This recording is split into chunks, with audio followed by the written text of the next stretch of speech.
this episode, we're going to go over how I got this Jeep and what's wrong with it and what we're going to do with it. So stick around. Might be pretty cool.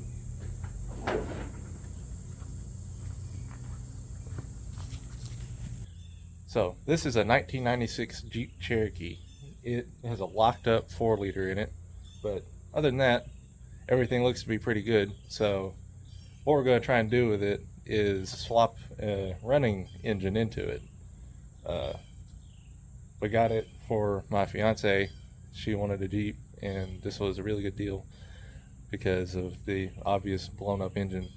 What happened was about 7 years ago, according to the family we got it from, the guy was driving it home and all of a sudden it started dumping black smoke and lost power and locked up. So, don't know. But we've already started the disassembly process. So you can see the only thing holding it in there is the bell housing to motor bolts in the top. If it wasn't for those two, we would have had it out already. But I don't think I'll be able to get it out today. But what I am going to do right now is pull the head off, or try to. Then we might be able to see what went wrong with this. And it'll take some weight off, help me get this out, and it might give me some access to those two bolts. So let's get at it.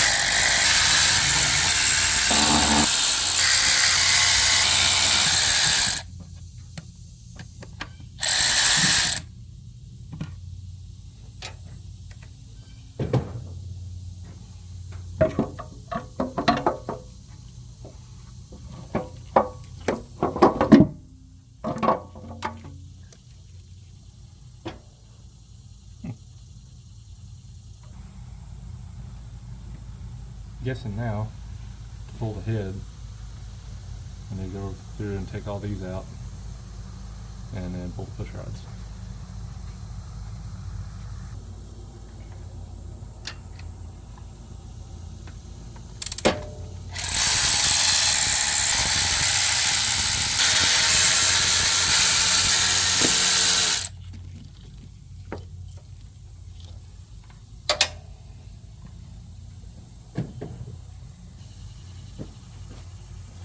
I think I use this valve cover as my bucket of parts.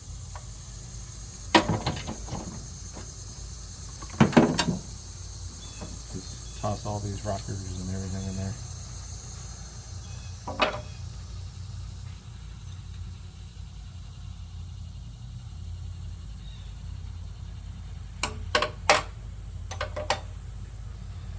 Be interesting to see. How's that sound? Yeah. Be interesting to see what cylinder 5 push rods look like, because when we were tearing this engine down, when it first started, it wouldn't move. Like, put a breaker bar on it, wouldn't budge. And we took spark plugs out, and they all looked fine except for cylinder 5. The little, I don't know what these parts are called on the spark plug, but it's a little metal part that bends over. There's a little electrode there where the gap is. That metal piece was bent over and that electrode was gone. So, on this one. So, and when we pulled the intake off, there were metal pieces falling out from that cylinder. And when I checked the dipstick, the engine's full of gas. You could even smell it. So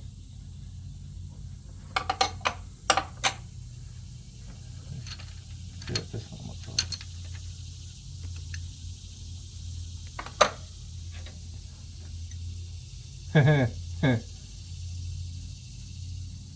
I don't know if you could tell in the video, but that's not supposed to be that way. It's a little bent in the middle.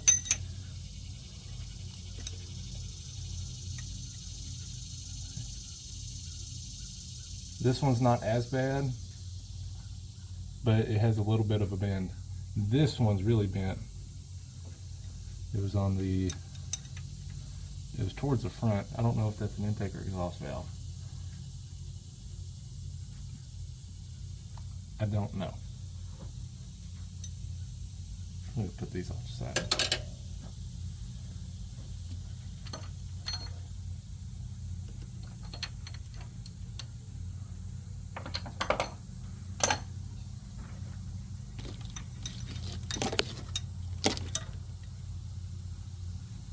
They're all dirty and everything. Like, look how shiny this is, and there's all this gunk in here. Of course, that may have nothing to do with it. But I'll show you. Let's see, this is a cylinder 6 push rod. And here's that super bent one that came out of cylinder 5. And holding them side by side, they're supposed to be right up against each other, but they're not. So, anyway.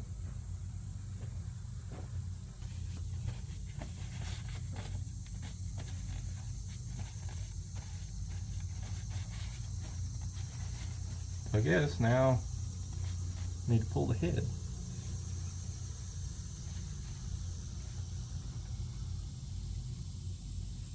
Oh, wait a minute.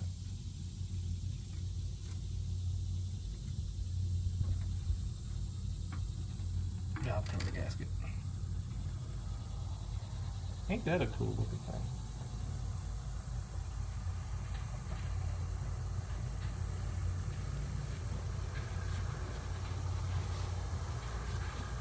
This is my first time working on, well, not first day, but this is the first 4-liter I've ever worked on. And this one's locked up, so we don't really care about it. Except we're going to need parts off of it that we put back inside the Jeep to keep safe, put on the other new engine. We'll get to that when we get there. But for right now, I need to find the right size so I can pull this off. Looks like I may be doing this with a wrench because these are all 12 point or star. Oh, crap.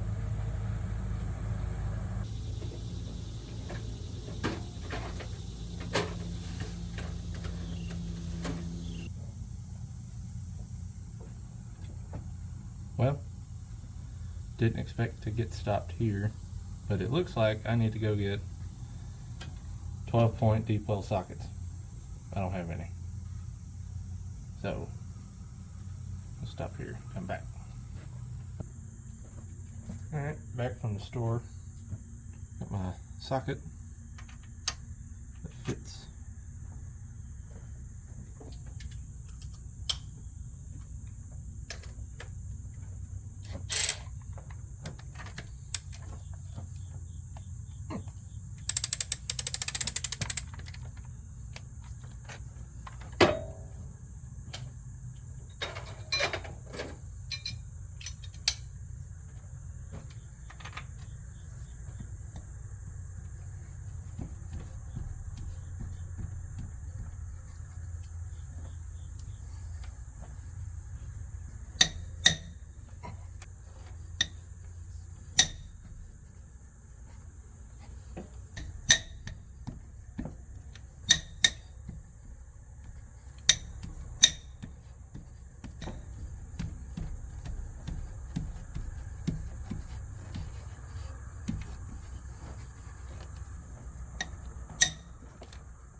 Yeah, I believe that is all the head bolts.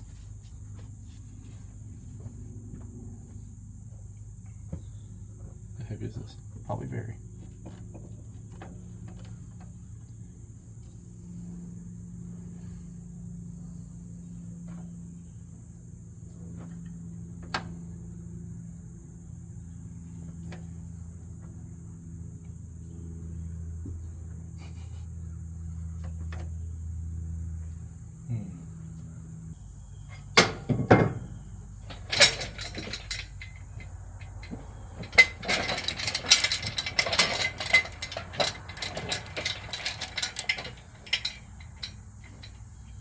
An engine hoist on dirt isn't the easiest thing.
There it goes.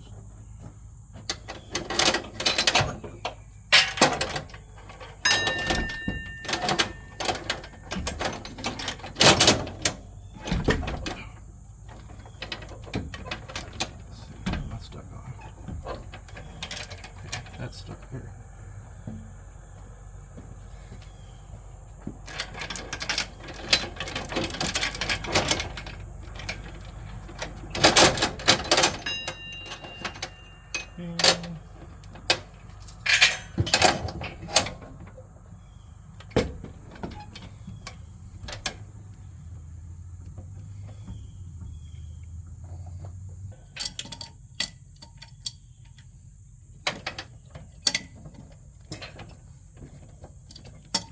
Maybe I could just turn it.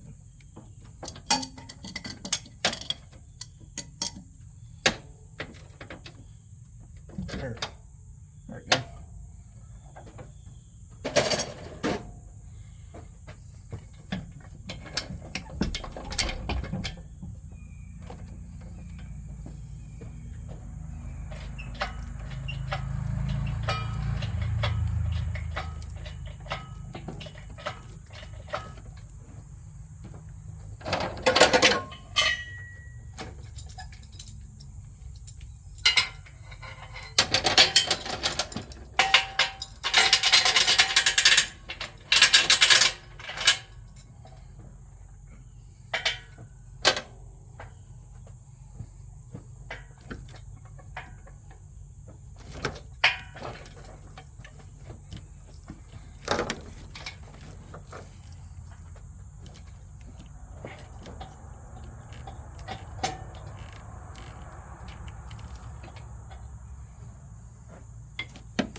Oh, oh my goodness.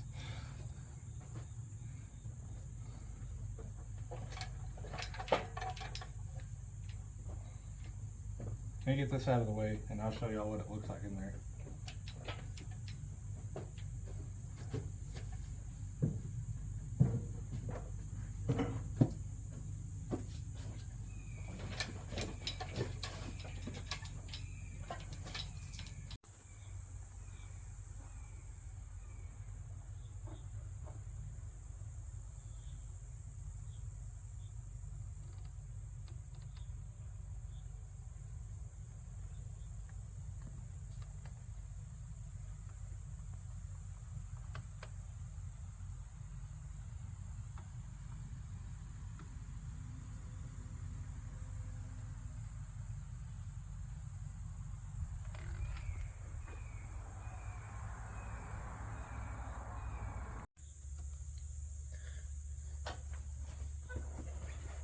Well, now that the head's off and we see how bad it really is in there, let's see if I can get to these bolts back here.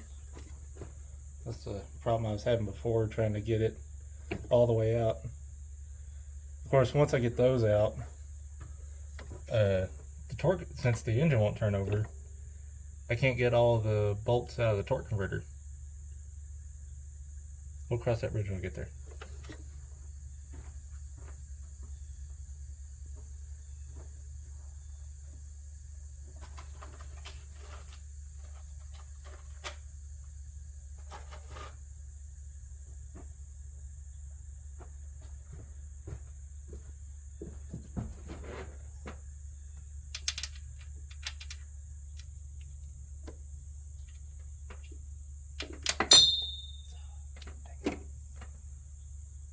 That wasn't even the right spot.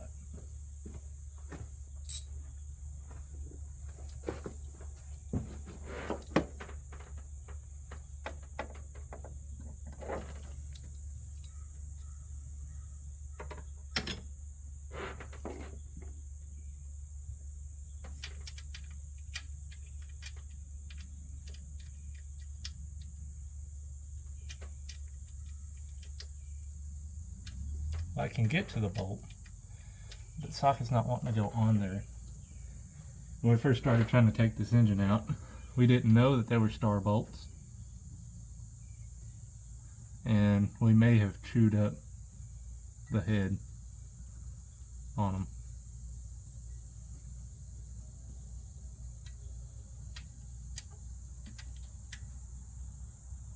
That one's still kind of hard to get to. I can get to it with a socket. I don't know how to get to it with a ratchet on there.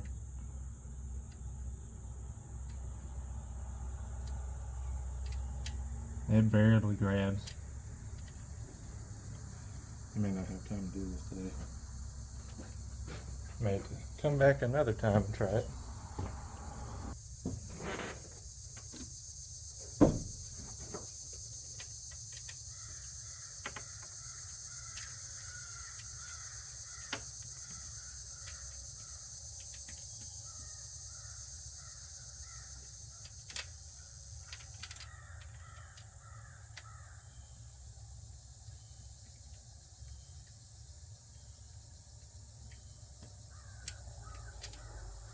I just want to know who came up with the idea of using these.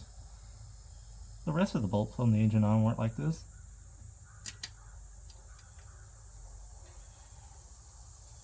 Huh? You know, the socket stayed on there, and I need to figure out how to get a ratchet to it.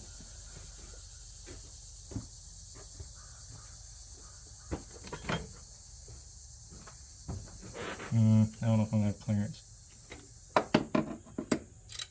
No.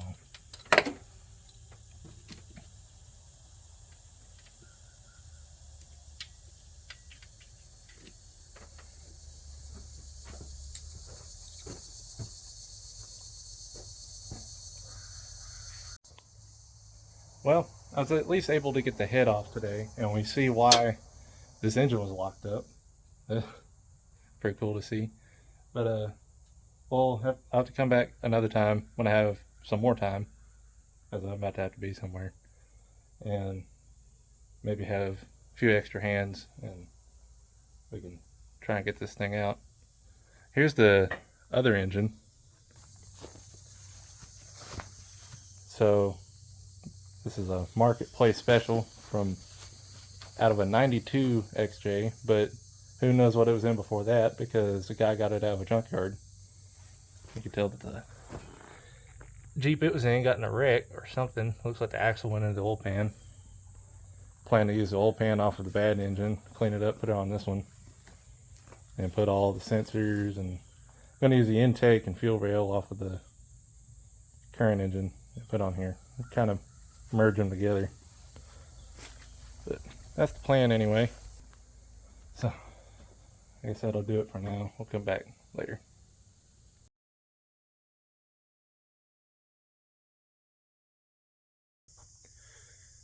Alright, so it's a week later, and I came back out a couple days later after the last part and worked on it some more, and we're gonna have to pull the whole engine transmission transfer case out so we can get the engine swapped over. It'll just be easier. I keep fighting these two bolts and it's not worth it. So this is where we're at right now. Pretty well open. I've got the drive shaft disconnected already, and just got a couple lines, some linkages to unhook, and then they'll be ready to pull everything out. I might even be able to put the other engine on today. I don't have a lot of time today to work on it, but yeah, we'll see what happens. Alright, it's a few hours later, and as far as I know, everything is unbolted from it. All the linkages and everything. We'll find out if anything is left, but now we're gonna try and get this pulled out.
I'd say brake clean is going to be your friend. Oh yeah.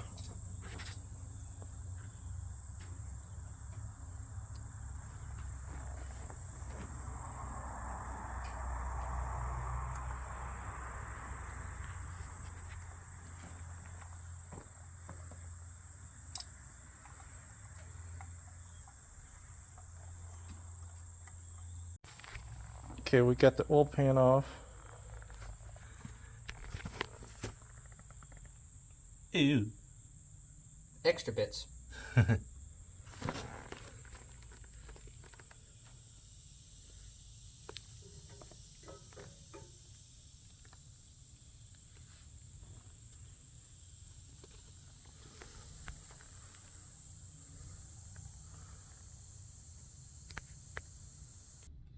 Alright, well, you saw how bad that looked in there.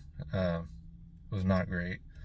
So I think that's where we'll stop it on this video. Next time we'll put the oil pan on the next engine because it's better, even full of metal shavings. We'll clean it out and work on getting it in the Jeep and putting it all back together. So thanks for watching. See you next time.